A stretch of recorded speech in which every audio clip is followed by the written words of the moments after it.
ফেরাউন সম্পর্কে আগে একটু জানি নেন। ফেরাউন ছিল বাপের অবাধ্য সন্তান।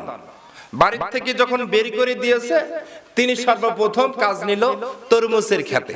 কোথায়? তরমুজের খেতে কাজ নিল।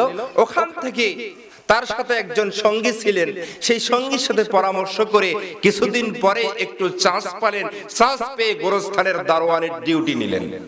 কোথায়?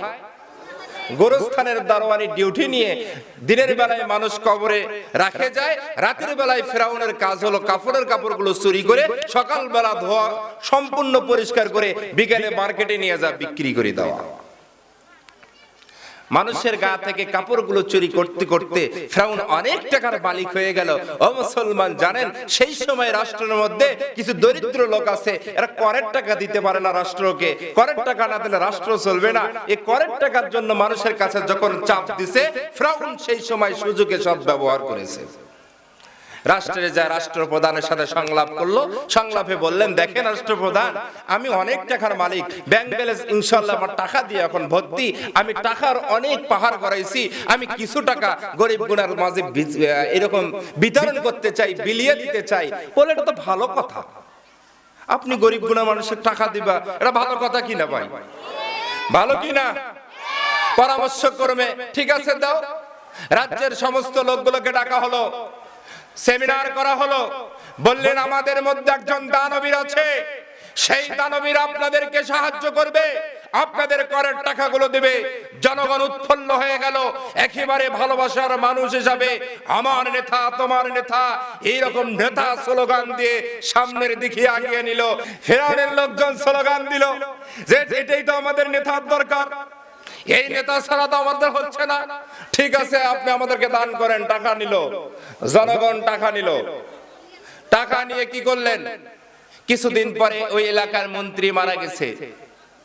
জনগণ স্লোগান দিছে, দেখেন আমরা যখন এই রাস্তা দিয়ে হাঁটতে পারি না, এই নেতা 2 ট্রাক এরকম খোয়া নিয়ে রাস্তার মধ্যে দিছে, আমাদের জন্য উপকার করছে, অতএব তাকে আমরা এই এলাকার অভিভাবক হিসেবে চাই। জনগণ স্লোগান যখন দেয়, ফেরাউন কয়, আমি তো এই জন্যই এই কৌশলটা অবলম্বন করেছি, একটাবার ওই চেয়ারে বসতে দাও, তোদেরকে আমি লাল কাঠ দেখাবো, আমার খাটের নিচে আমি সয়াবিন তেল ভরে রাখবো, তোরা হাহাকার করে মরবি। কথা বলেন ঠিক ঠিক না? ও মুসলমান, আপনাদেরকেও জানতে হবে, বুঝতে হবে, উপরেরটা দেখেই সুন্দর মনে করা যাবে না। পৃথিবীর জমিনে যত ফল আছে, মাক্কাল ফল যদি এক জায়গায় রাখা হয়, পৃথিবীর জমিনের অন্য ফল যদি এক জায়গায় রাখা হয়, মাক্কাল ফলের সৌন্দর্য বেশি হবে। আর কিন্তু জানি রাখবেন, এই মাক্কাল ফল ফাটালে সমস্ত ফলের চেয়ে জঘন্যতম দুর্গন্ধ আসবে। কথা বলেন ঠিক কিনা? এই জন্য পাঞ্জাবি আর টুপি দেখেই ভুলে যাওয়া যাবে না, চরিত্র সম্পর্কে জানতে হবে। কথা বলেন ঠিক কিনা? ফেরাউন এবার এমপি হয়ে গেলেন।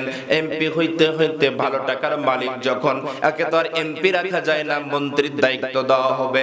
মন্ত্রীর দায়িত্ব দেওয়া হলো। কিছুদিন পর রাষ্ট্রপতি মারা গেল, রাষ্ট্রপ্রধান মারা গেল। রাষ্ট্রপ্রধান মৃত্যু করার সঙ্গে সঙ্গে ওই রাজ্যের লোকেরা স্লোগান দিয়ে ফেরাউনকে রাষ্ট্রপ্রধান বানিয়ে দিল।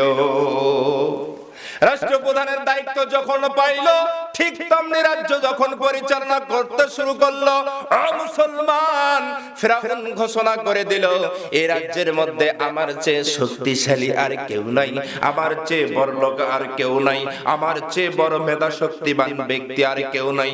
অতএব এই রাজ্যের মধ্যে শুধু আমার আইন চলবে, আমার আইন ছাড়া এই রাজ্যে আর কোন আইন চলবে না। জীবন আছে যতদিন আমার অধিবেশন চলবে ততদিন। কথা বলেন ঠিক না?